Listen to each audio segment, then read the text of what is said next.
your darkest night. Hold on to the light, and please know, oh, you got the victory. I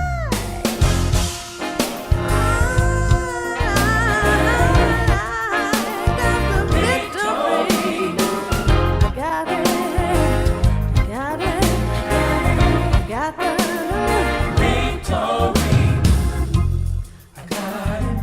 in my heart,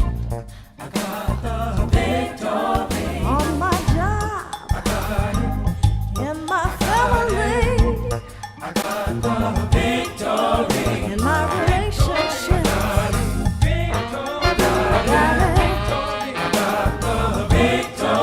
When I pray every day, when I walk, what I talk, when I practice, what I preach.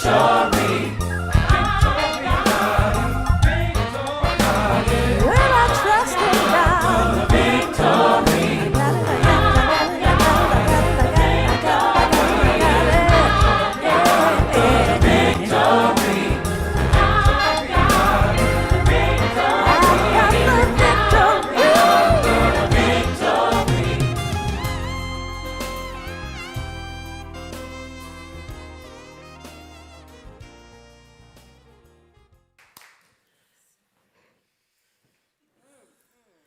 We got the victory, yes? Yes. I almost feel like one more bar would be good at that. Yes? Yes. Takia, can you help us just with I got it? Come on. I got the Come on, y'all. I got it. I got it. I got the victory. I got it. I got it. I got the victory. Yes. Yes. Yes. Good morning, heart and soul. Good morning, those of you who are brunching? Hanging out under the covers, wherever you are. We are grateful that you are a part of this experience. You are joining us as we are launching Women's History Month. Would it be all right if I said just in the nick of time? Because, women, sisters, hold it together. We really are the womb of the universe. And so we're like just in time for us to celebrate our contribution, and we really, much like Black History Month, it is insufficient for us to really catalog and share all of the contributions and the difference that is being made. But dare I say that this month is just in the nick of time for us to focus on women, on sisters, and the consciousness of holding the planet in our heart with love and compassion and forgiveness. Yes? I am so, so very grateful. So look, let me first just give a shout out to my colleague, Dr. Jim Lockhart, and his wife, Doreen, who I'm yes. You know Dr. Jim's work because I have referred to and used quotes from his creating the beloved community. So just a major contributor. I'm so grateful that you're here, and I'm declaring our budding and expanding friendship as well. Doreen and I just discovered that we're homegirls, and so that's all I needed to know. It's on now. So look, I want to remind y'all just quickly that preparation truly makes a difference. Takia, would you bring me my little clicker thing? I took it off my finger during meditation. Valda can find it. Valda, get my little finger clicker for me, please, because I left it over there. Oh, it's on the seat. Thank you. Thank you very, very much. This is like giving y'all a peek behind the Wizard of Oz curtain, huh? Yeah. So this notion that preparation makes a difference, my call out to you is to get ready. Because you need to be ready. And if you're already ready, then you don't have to get ready when the time comes. Does that make sense? So this is our moment. It's almost like somebody could be feeling like it's a little late to be getting ready, but you still got to get ready. So let's use this moment, and today will be about that, because our intention will be to stay ready because it's required of us for such a time as this. Let me just say always, and what has our attention is now, and so I'm empowered to say for such a time as this. So look, I just want to give you all a quick sense of what we're up to, how Heart and Soul is holding this, is approaching it, is seeing this, and is preparing it for you in a way where you can benefit and feel When we talk to people, very often what I hear now is a feeling of not feeling safe, not feeling empowered, not a lot of knots. And what Heart and Soul is committed to, dedicated to, is to support us through this process, through all processes. Is this making sense? Yes. Okay, so look, here's what we're up to. Imagining justice. You've already heard this if you were, well, I don't know when y'all arrived exactly, but we've already shared this and we'll continue to do so. But what I want to lay out is an intentional plan. Yes? So watch this. So on Wednesday night, Imagining Justice, Practicing Sacred Activism, is hosting a community conversation, Freedom from Discord. They're reading, Reverend David Alexander's book, Freedom from Discord. So the idea here is this is part of our prep. This is setting us up so that we're not just blowing in the wind, as it were. Yes? So that you're courted, you're rooted, you have an awareness of what's possible for you, of what the principles are that you can apply, yes? Now look, next Sunday we are springing forward. Now that's just for the Saturday night to Sunday, but here's my ask of you. Every morning spring forward. Yes? So let's use this. So it's next Sunday, it's the Saturday night drag that you're doing, but from every morning on, set an intention to spring forward, to know that you have everything you need to not just get through the day, but to contribute to the day, to make a difference, to transform your life and your living. Yes? Yes. So I've asked you to mark your calendars because beginning March 10th, there will be 10 days of mindful practice. So there are 10 of us, 10 women who are we're lending our voices to this project. So it's much like the 100 days that we participated in. This will be 10 days of mindfulness, and you'll have these 10 voices, 9 in addition to mine. So I'm going to have more information to come in terms of how you will register and get the link and all the things, yes? I'm trying to build something. Are you with me? To say that if you do this, if you show up on Wednesday night, if you set an intention to spring forward in your living, in your awareness, if in fact you do 10 days of mindfulness, can you see what's happening? How we don't just say transforming lives. Now, we got to get some fun in there. So on the Friday night, what is this, March 21st, we have our family game night. And I am glad it's on a Friday night because my concern is if it was on a Saturday, y'all would show up in here with playing cards stuck to your forehead. So I'm glad it's a Friday. By Saturday, it will have fallen off and you can come in here on Sunday and get to it. Yes? Yes, but I don't want you to miss it. So go ahead, play, win, bust the whole thing up, wear the card on your forehead, but have it off by Sunday morning. Yes? So we're also going to have some fun in the process because we are healing our spirit. There's a path to membership experience that's coming up. And I'm mentioning this because community is essential. We are building we're not building it. We are honoring the beloved community that is already here. And we're inviting you to participate in it intentionally. So if that appeals to you, then you'll want to stay tuned. You'll want to use the QR code so you can get registered, so you can find out and be a part of intentional community. Yes? Okay, so this little section right here. What do the rest of y'all need? You good? Keep the QR code up. All right. Yes. So if you are already a member, is this something that you can participate in? Absolutely. I'm glad you asked that. If you're already a member, you can participate so that because every dip, it's like dipping a white cloth in indigo. Every dip strengthens your resolve for intentional community, for healing and transformation. We say that. What I want you to know, we always say to you, and we mean it, we are committed to transformation.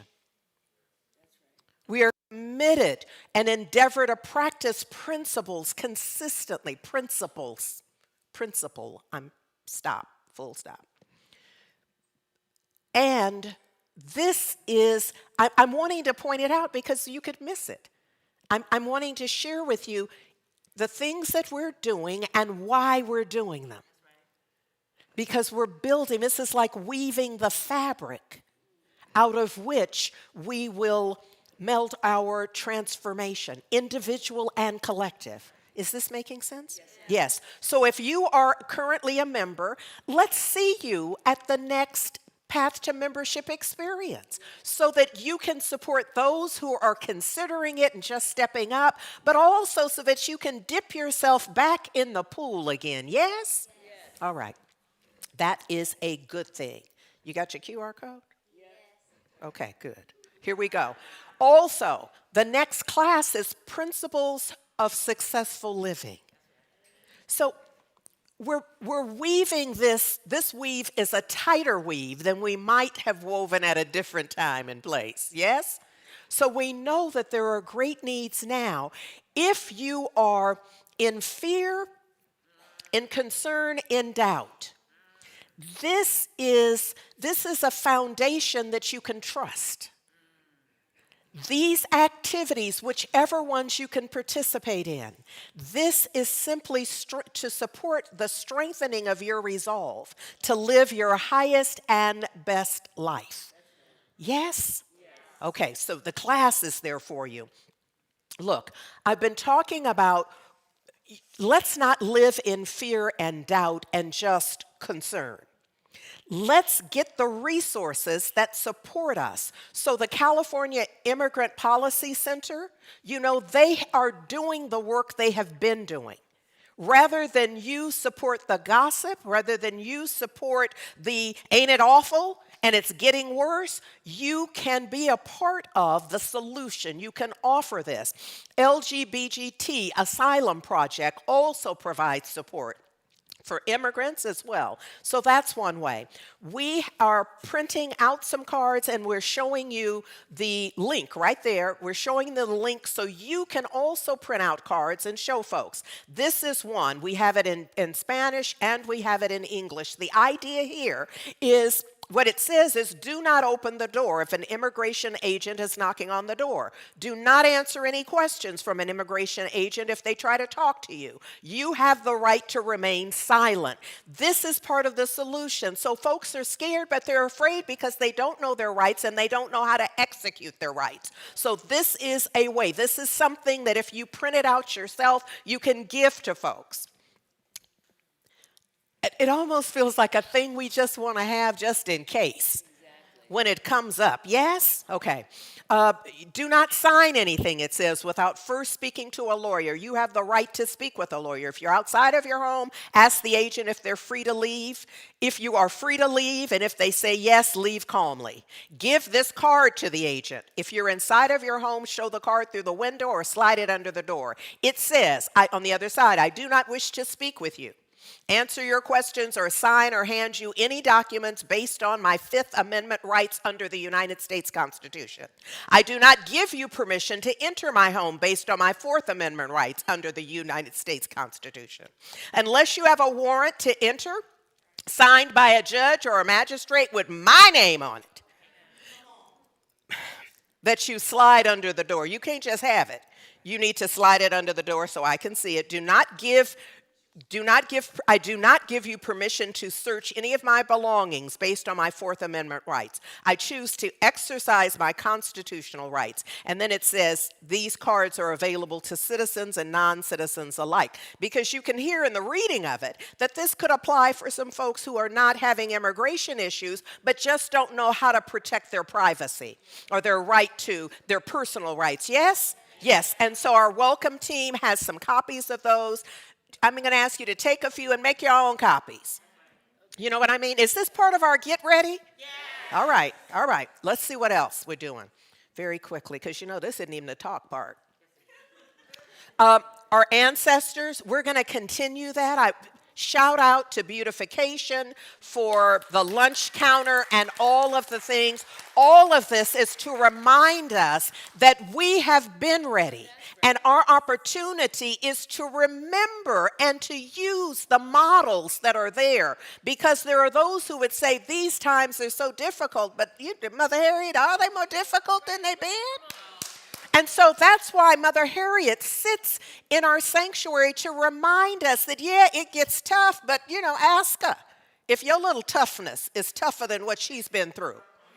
Yes, and if it isn't, then let's learn something and benefit in our going forward. So our ancestor altar, bring your photos or bring a note up. You can even put just names up. You understand what I'm saying? Because what we're doing is we're reminding ourselves that folks have come through some stuff and that we're connected to it. If it's been done, we can do it. Yes? All right. So as we launch this month, today I'm going to lift up two women, very bold, courageous, speaking truth to power consistently. Very different generations, different culture, all of the differences. And yet they were both committed to and stood for justice and human dignity and understood the dynamism of collective action. Yes? So we're going to get to that in just a bit. But in the meantime, Valerie Trout, who is a songwriter in her own right. So she is bringing us this morning, Hold the Vision. Part of the lyric that I want to share with you, I want to make sure you hear this, is you pour into me and I pour into you. Mother Harriet, come on, help me out with this now. Love is our source and it knows what to do. That's right.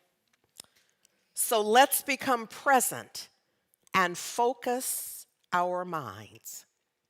With one vision, we can thrive. This is Valerie Trout, who is accompanied by Thomas Hughes on piano. Let's do this, yes? Yes.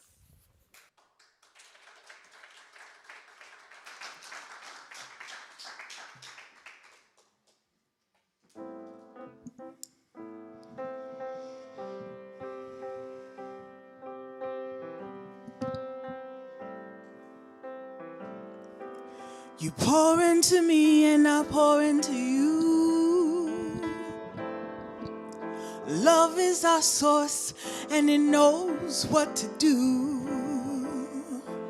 So let's become present and open our minds. With one vision we can thrive.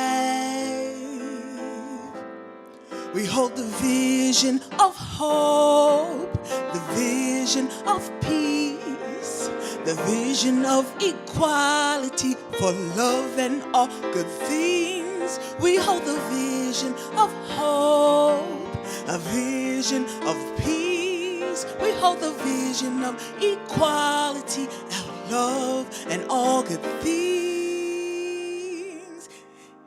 Each day has enough worry for itself. So make a shift and be in good health. The work won't be easy, but the work is just for you. Be kind to yourself and always be true.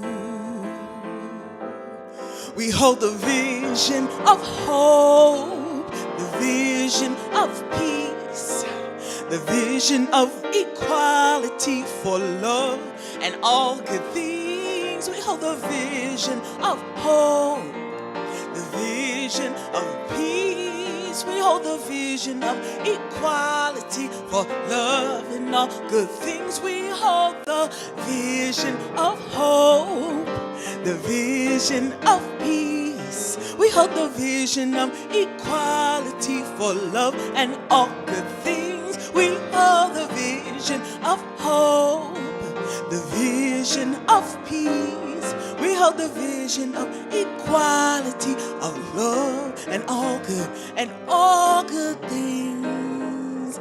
Love and all good things. We hold the vision of hope, of joy, of peace, for love and all good things. All good things, yes. Hold the vision, hold the vision, hold the vision, hold the vision.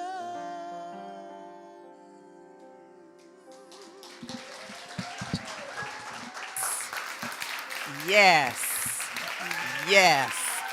That's Valerie Trout and Thomas Hughes on piano. Did y'all get that? We hold a vision of hope, a vision of peace, a vision of equality for love and all good things. Yes? Is that us?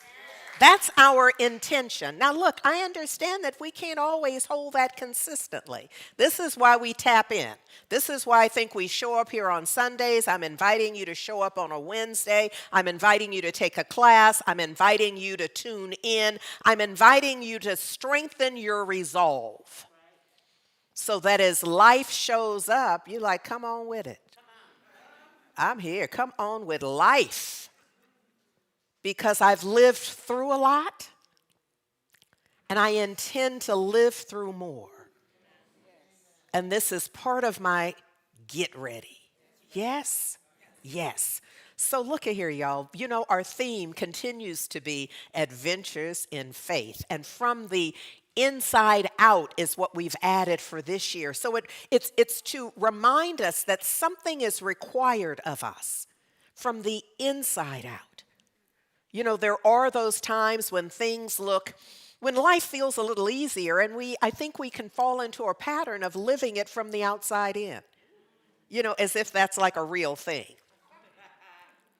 But when we're challenged, I think that's a moment when we realize that we must change from the inside out. That if we're going to have life look different out here, it's not about the quality of the paper towel to clean it up. It's about cleaning our inner knowing. It's about cleansing our heart. It's about knowing something beyond the appearance. And I don't know that any of us was ever intended to try to do that by themselves. So there's something about the beloved community. There's something about us coming together to do the work that is required that we do individually, but there's something about being with like-minded and like-hearted folks, yes? So last week, I was not here, and Reverend Angelo Allen was brilliant. Absolutely brilliant. In fact, why am I here? And I ought to call Angelo right down here to have him do his part too, because it was absolutely brilliant. He brought us spirit gifts of Black history. And I just want to, I like to tag back a little to just make sure that we are always using all the things at some point he shared from Dr. Howard Thurman, the wisdom of our ancestors. And Dr. Thurman said, there is in every one of us an abiding awareness that our lives are shaped by those, come on, Mother Harriet, who walked before us, whose courage gave us courage, whose hope lit our path.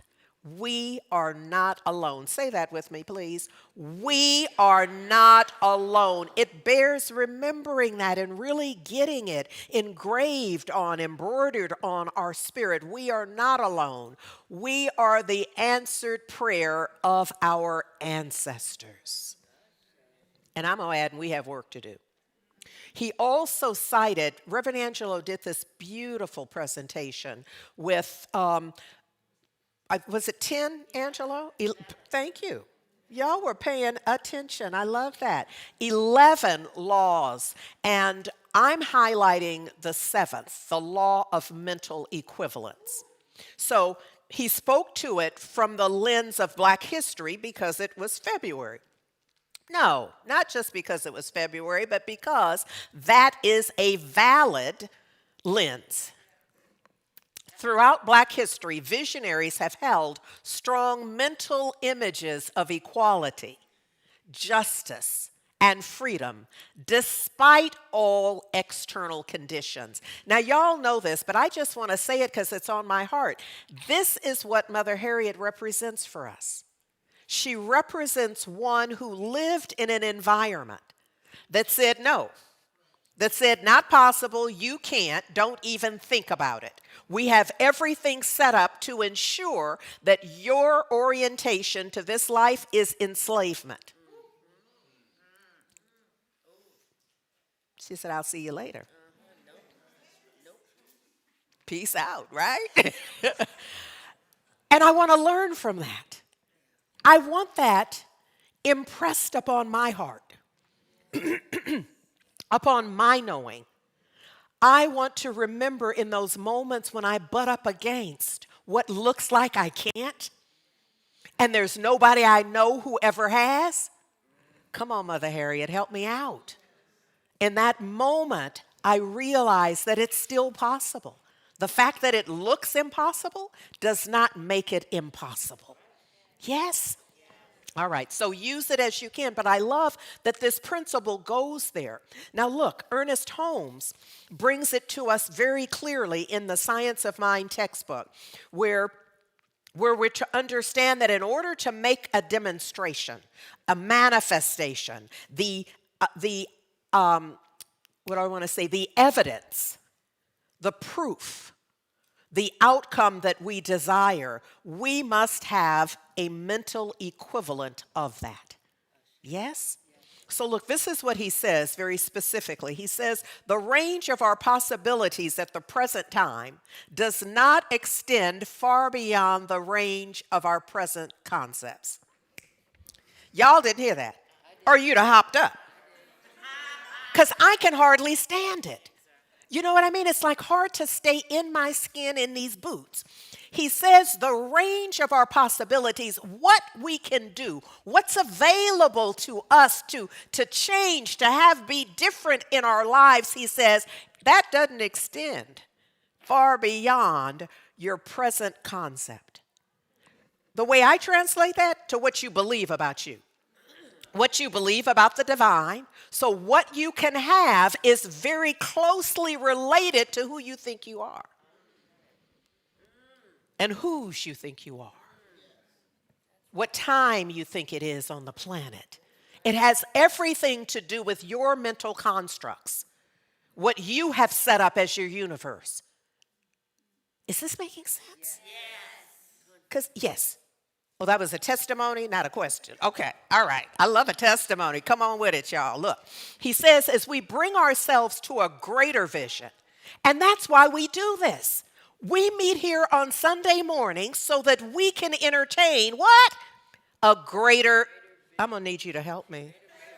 For what? So we meet here on Sunday morning so we can support each other in exactly in declaring it, in building the foundation for it, putting together everything required for it. Yes? That's the only way we'll have it. He says, as we do that, as we bring ourselves to a greater vision, we induce a greater concept, a greater sense of who I am, who we are, where we're going, what's possible for us to do. Yes? And thereby, that work that I just talked about, that thereby demonstrate more in our experience. Why? Because we see ourselves more. We see that more is available to us. Yes? Yes. Little by little, he says, we can unfold our consciousness through the acquisition of greater and still greater mental equivalence until at last, what, Mother Harriet? We shall be made free. It's an inside job, an adventure in faith from the inside out, changing what we believe, what we think we know is happening. Just those cards alone, it's going to transform somebody's life. This is a mental equivalent. Can you imagine? And some of you don't have to imagine. So you have the card, and before you got it, you were thinking you were at the effect of the situation, that anything could happen to you. But oh, look here. Somebody gives it to you, and as you read it and understand it, and by the way, if you go to the site, it's available in a number of languages, several languages. And so the idea is that as somebody sits with it, they realize that they're not necessarily as vulnerable as they thought they were. And you know what happens to me in that situation? My back kind of straightens up. My shoulders get into the right position. You know, I'm standing solidly and knowing that things won't necessarily go south just because. Yeah. And the interesting thing is, for that one, there may not be any interaction with immigration officials. They may never find that one. But the difference in what that one knows about themselves and their circle. See, we're not just changing it when you got a problem. We're changing it. We're changing it. We're changing us so that what looked like a problem then doesn't even look like what problem? Because if they come here, does this make sense? So Ernest Holmes says the way to proceed is to begin where? Right where we are right now. Start now. Begin to make whatever the shift is that's required. He says, one who understands the systemic use of the law will understand that she is where she is because of what she is. But she will not say, I will remain where I am because of what I am. Instead, she will begin to disclaim what she appears to be. My bank account, she might say, looks like I'm poor. But my consciousness is different. So my next action will begin to shift that. Whereas if I continue to look at it and interpret it and think that where I am is where I must stay, come on, Mother Harriet, remind them that your circumstances do not have to define your future. You define your future. By every thought, you're building on it. You're creating the mental equivalent. Yes? You know it's not magic because there's not a person here who hadn't thought about winning the lottery. So you know just thinking about a thing does not do it. You must put the elbow grease behind it, the belief, the engagement. Yes? Thank you.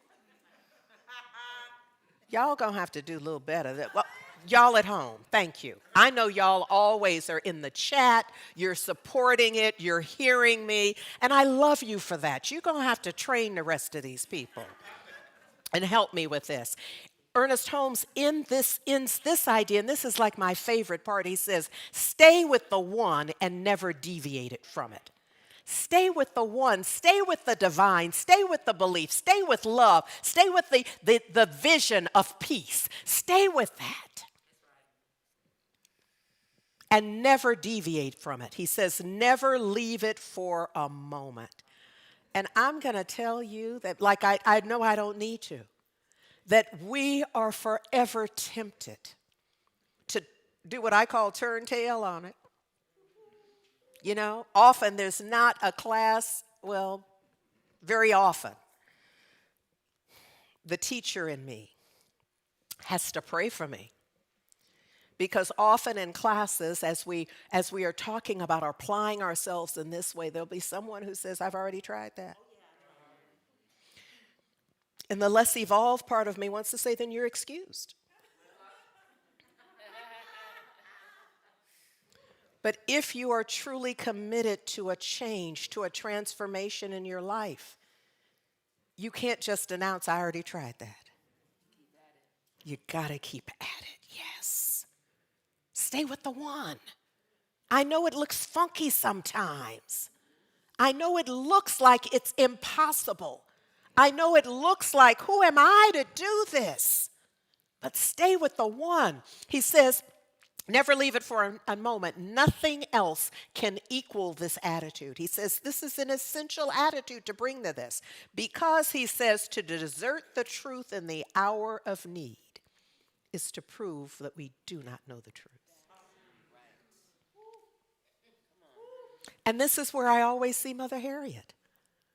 Regardless of the circumstances, someone who had seizures. Now, doesn't that having seizures get you out of pretty much everything? Because your answer is, well, I can't go, I have seizures. And you go, well, we can't have you out there, you got seizures. Who will go? But she's like, not only am I going to go, I'm going to lead. And y'all better act right. That's right. Because what? There's a vision. And she's committed to the vision of freedom. To desert the truth in the hour of need. And I think that's what I'm saying. I think I brought this because I think for many of us, this is the hour of need. This is the hour of need.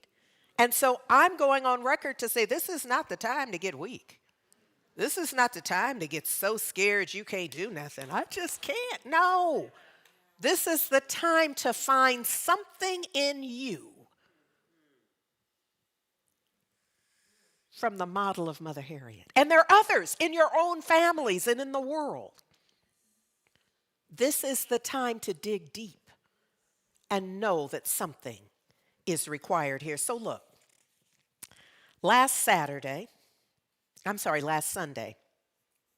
Jane Fonda accepted a Lifetime Achievement Award from the Screen Actors Guild during their award ceremony. And we know that she's been politically outspoken since, well, we heard, actually before, but we certainly heard and got all the publicity, positive and negative, since the Vietnam War era. So we're not at all surprised that during her acceptance speech, she urged us to resist successfully what is coming at us.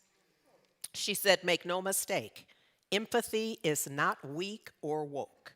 And by the way, woke just means you give a damn about other people. And I'm like, ashe, Jane, ashe, ashe. She quoted during that piece, and I'm going to show you a little clip in just a half second. In that piece, she quoted Pearl Cleage, who said, on the other side of the conflagration, there will still be love, there will still be beauty, there will be an ocean of truth for us to swim in. Let's catch this little piece of Jane Fonda. Have any of you ever watched a documentary of one of the great social movements, like apartheid or our civil rights movement or Stonewall, and asked yourself, would you have been brave enough to walk the bridge? Would you have been able to take the hoses and the batons and the dogs? We don't have to wonder anymore because we are in our documentary moment. This is it. And it's not a rehearsal. This is it. And we mustn't for a moment kid ourselves about what's happening. This is big time serious, folks. So let's be brave. This is a good time for a little Norma Ray or Karen Silkwood or Tom Joad. We must not isolate. We must stay in community. We must help the vulnerable. We must find ways to project an inspiring vision of the future, one that is beckoning, welcoming, that will help people believe that, to quote the novelist Pearl Cleage, on the other side of the conflagration, there will still be love, there will still be beauty, and there will be an ocean of truth for us to swim in. Let's make it so.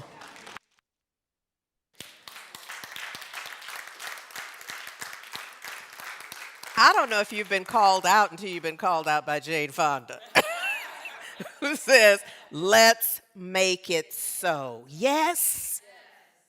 Can we do that? Can we make it so? To get to bring forth the courage, to bring forth the awareness. This is why I did my best to share with you what Heart and Soul is up to. Because I want you to know you're supported. Because these times are calling, demanding a great deal of you. And I know our natural response, our inclination can be to say, I can't do all that. I can't, I've been through this, I've been through that, I can't do it. And so I'm wanting you to be shored up. I'm wanting you to see through your own eyes, with your own heart, that yes, you can. That there's more that you can be. There's more that you can do. There's more that you can have. There's more for us in the collective, in the beloved community, to be, to do, and thus to have. Because there's not a one of us who hasn't declared what we want to have. We may not have said it aloud. We may have been too afraid to even say it aloud. But for each and every one of us, we have a vision. There's something written on our heart for us to have, for the world to have, for us to share. And we won't get there unless we do the prep work.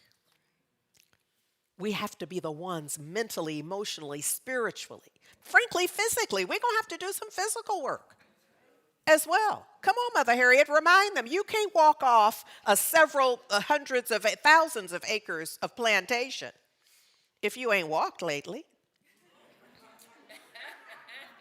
I'm just saying the revolution is going to require that you be in shape. So it's an inside job, yes, for all of this, that we get ourselves in shape mentally, emotionally, spiritually, and physically, so we can be present to our heart's desire. Is this making sense? Is there any question? Is there any question? Because this is foundational. Darren? Oh, sorry, just. Any question online? I see a little movement, but I don't think it's real. I don't think it's pertaining to a question. Okay, we're good then. I love it. So look, when Jane Fonda ends that and she says, make it so. I want to bring you just a couple of, an example, but in it, I'm going to kind of give you a preview of probably what's happening next week as well. I want to introduce you to, for this moment, because I know you already know these people, but I want to introduce it in this moment, Ella Baker and Fannie Lou Hamer. Come on now. Who work together to what? Make it so. You know, sometimes we live in situations and circumstances currently, and we forget that they didn't always exist that way. That somebody did the fight. Somebody fought the good fight. Somebody planned the great plan. Somebody was the strategic genius that brought us to this point. Because sometimes we can just be living in the moment and we forget that this moment was brought to you by the activists. Yes? Okay, so look at here. Ella Baker and Fannie Lou Hamer worked together and significantly contributed to the civil rights movement. They recognized the importance, of solidarity and collaboration. And this is key because it's Women's History Month, and often the way that women are branded is that we can't work together. I mean, people just make up mess to say about women. They really do. They always have. Because there's power there, and so you want to somehow obfuscate the power in a way that downgrades it in some way. So there are all kinds of myths around women as leaders and as colleagues and such. But many of us have had the kind of experience where we work with each other, where we do, and we bring a certain heart that often we are introducing a level of love and compassion and peace, doing the work simultaneously. And frankly, that's Ella Baker. So this piece says that they're working in solidarity and collaboration and supported each other and their male counterparts in their efforts to challenge discrimination and social injustice. And that's important because they were living in a time of misogyny, and so they were in these organizations with men who didn't want them there. They wanted them bringing them sandwiches and beverages, when it's really sad. But what they were doing was leading and strategizing. And for Ella Baker, everything I've read says that they were forever questioning, why is she here? Because she was sitting at the table. She was in the equivalent of the E-suite. And the perpetual question is, why is she in here with us? And it's because she was doing the dang work. She was doing the dang work. For you game night folks, in spades. Yeah. So look, Ella Baker is known as the greatest organizer the civil rights movement ever knew. She worked closely with the SCLC. She was the force behind the Student Nonviolent Coordinating Committee and other organizations. She made sure people were where they're supposed to be when they were supposed to be there. Through her activism and leadership for SNCC, she met Fannie Lou Hamer and became her mentor. So look, in these organizations, you know, the men were doing what the men were doing, but the women added another level and a cohesiveness. You know, like they knew how to really be with people. They brought a natural heart compassion. And here's the thing, it wasn't like they were just relegated to doing that, nurturing people. They were doing the work. They were out on the front line, but they were also behind the curtain doing the work. So I really am lifting up Ella Baker so high because not only was she doing the work, but she was doing it while folks were hanging on to her foot, trying to hold her back. The people she was working with were often not supportive of the work that she was doing to move it forward. Am I making sense? I have to tell you the truth about this. And I'm not denigrating the brothers. I'm just saying that the brothers were being old-time brothers, while the sisters were coming in having to work with them and argue about why I'm here. I'm doing what you can't do. I'm just saying, look, sometimes we know about people and we know the high notes, you know, but I just want to give, no, I don't really know. Okay, an assignment. Y'all look her up. Look her up and get the story, because what you'll find is that, biographer Barbara Ransby calls Baker one of the most important American leaders of the 20th century and perhaps the most influential woman in the civil rights movement. She's known for her critiques of both racism in American culture and sexism in the civil rights movement. And she could only be known for that if she spoke to it. So what she was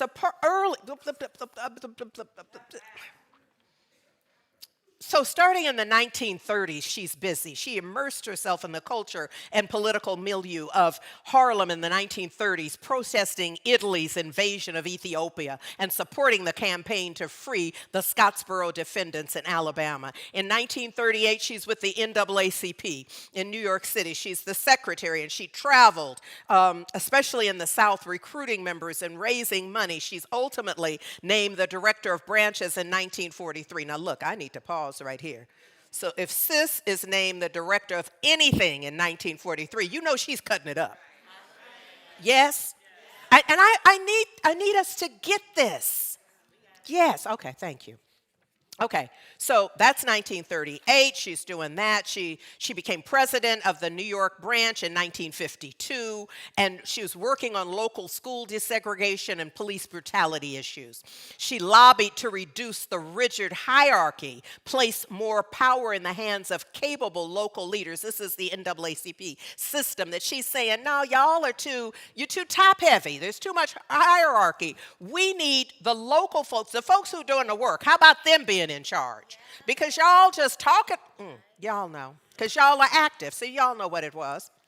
And at the SCLC, which is where she really found that the greatest opportunities were, she said she helped initiate voter registration campaigns and identify local grievances, and their strategy included education, sermons in churches, the strategy around this, yes, and efforts to establish grassroots centers to stress the importance of the vote. They also planned to rely on the Civil Rights Act of 1957 to protect local voters.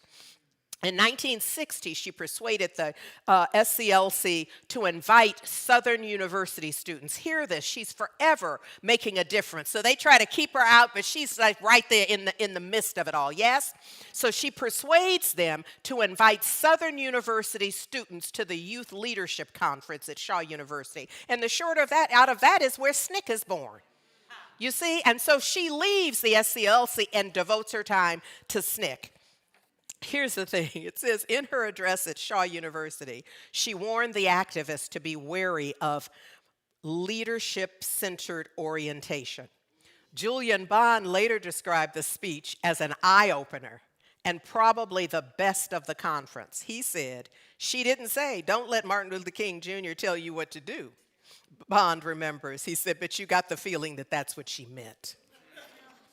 So I just wanted to share with you what it takes. It's going to require that you find your voice, that you find your spiritual voice, your heart-centered voice, your activism voice, that you are on the side of right, that you recognize right from what's not working, and that you're willing to speak. Some of us haven't found our voice yet.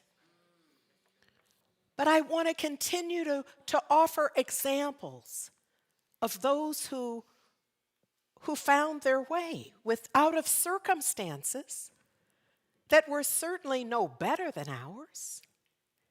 And often, if we really look at it, if we do the work, we'll see that it's same.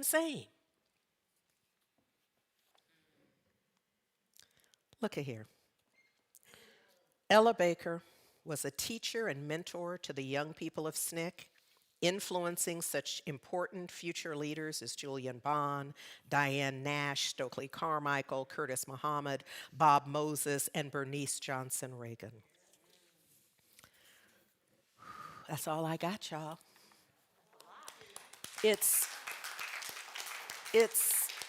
She said, let me share this quote. Did y'all already put up her quote?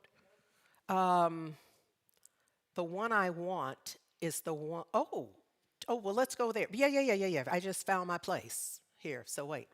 The major job, she says, was getting people to understand that they had something within their power that they could use. You know, a thing that really hooked me with science of mind principles was hearing Ernest Holmes say, there's a power for good in the universe. And what I heard was that I can use it. And so Ella Baker is saying that. She's saying that the hardest part of this was to get us to understand that each of us has something within us, the power that we can use. And that it can only be used if you first understand what is happening and how group action could counter violence. We have work to do, people. I have this, I'm going to close, but I'm going to ask you to just show the little Ella Baker video. Okay, that's how we'll do it. And I'm going to close with what Reverend Angelo offered us last week. So I'll close with this, you'll see the video, and then you'll hear the instruction in the lyrics from Valerie Trout and Thomas Hughes. So Reverend Angelo Allen offers us this from his heart to ours. The wisdom of my ancestors lives on in the present moment. No external condition can touch the divine essence and spiritual power within me. Our collective belief in the reality of a future free from oppression helps to manifest tangible social change. Come on, heart and soul. Through affirmations, decrees, and declarations, I speak new realities into being. Challenges are transformed into opportunities for freedom when I approach them with spiritual resolve. And then he invokes Ubuntu. I am because we are. That's the beloved community. A mental blueprint of liberation always precedes social transformation. That's the mental equivalent. Aligning with joy elevates my consciousness and attracts my greater good. I'm going to ask y'all to say that with me because we're not necessarily mastering in joy. I want doctorates all around in joy. So let's do this together. Aligning with joy elevates my consciousness and attracts my greater good. What I vividly imagine, I ultimately create. Oh, y'all, it's good to you. Keep on going. Releasing resentment dissolves my energetic ties to pain and raises my spiritual frequency. Love, which is God, is the highest and most powerful frequency that dissolves fear, hate, and separation.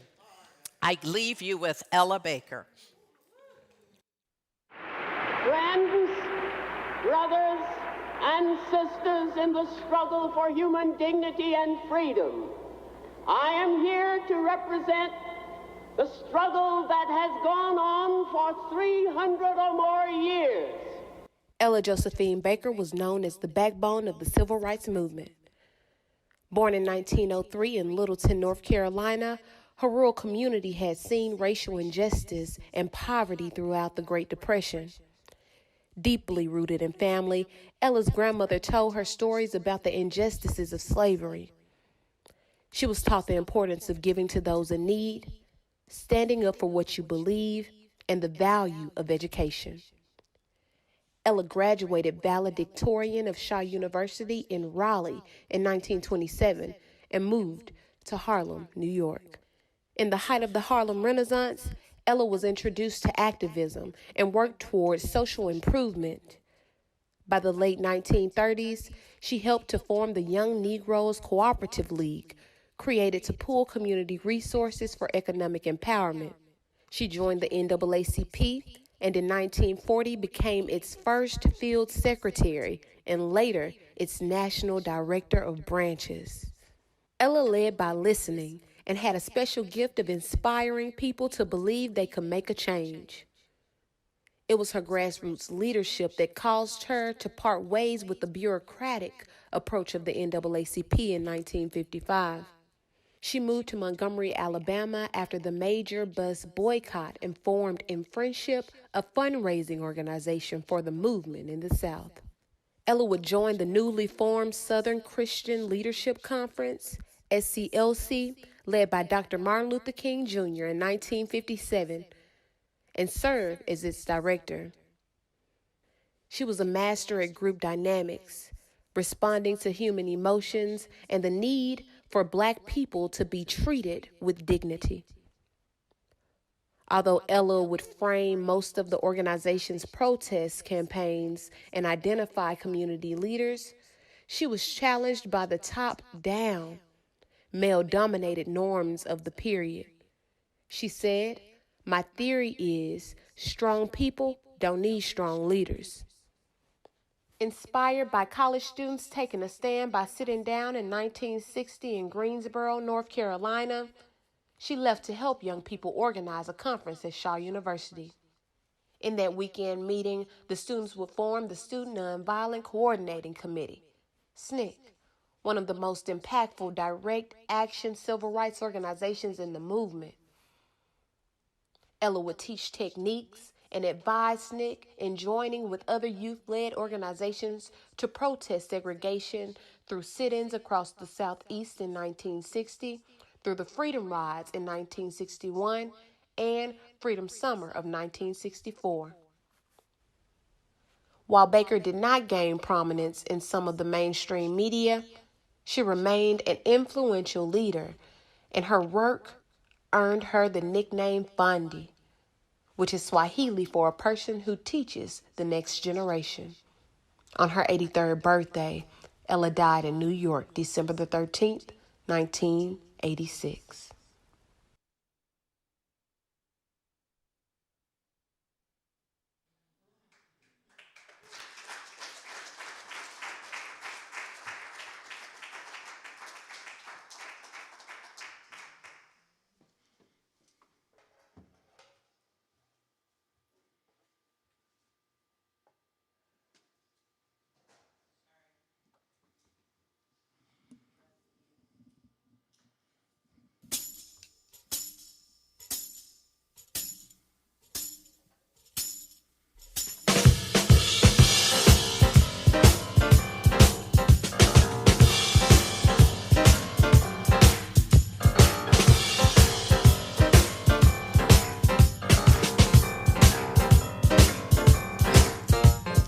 People keep on learning.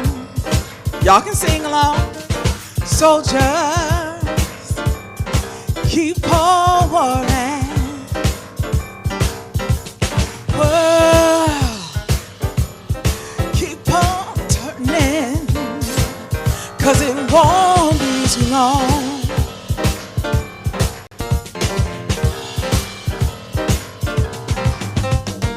Powers keep on lying, while your people keep on dying. World keep on turning, 'cause it won't be too long.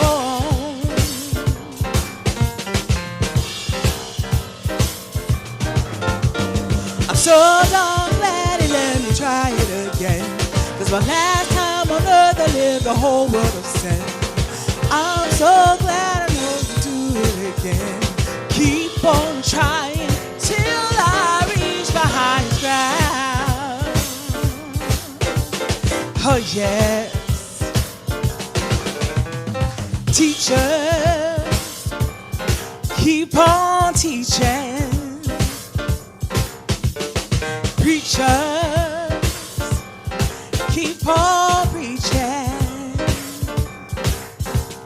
World keep on turning, 'cause it won't be too long.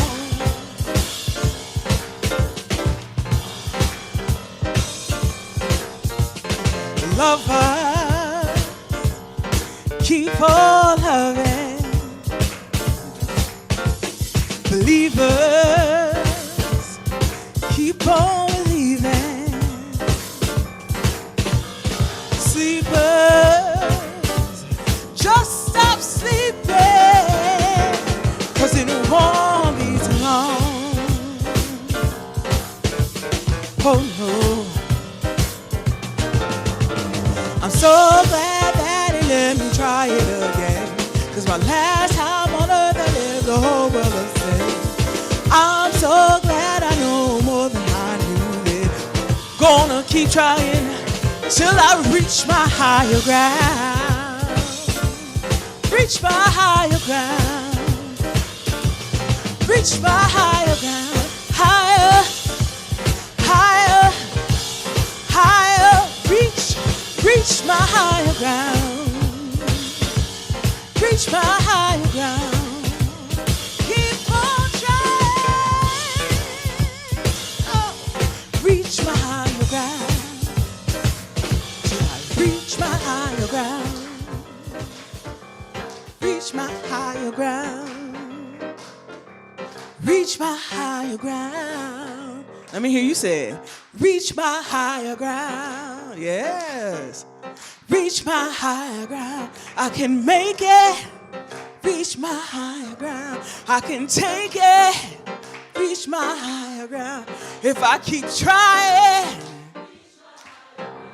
we ain't got no choice but to reach higher. Reach my higher ground. Reach my higher ground.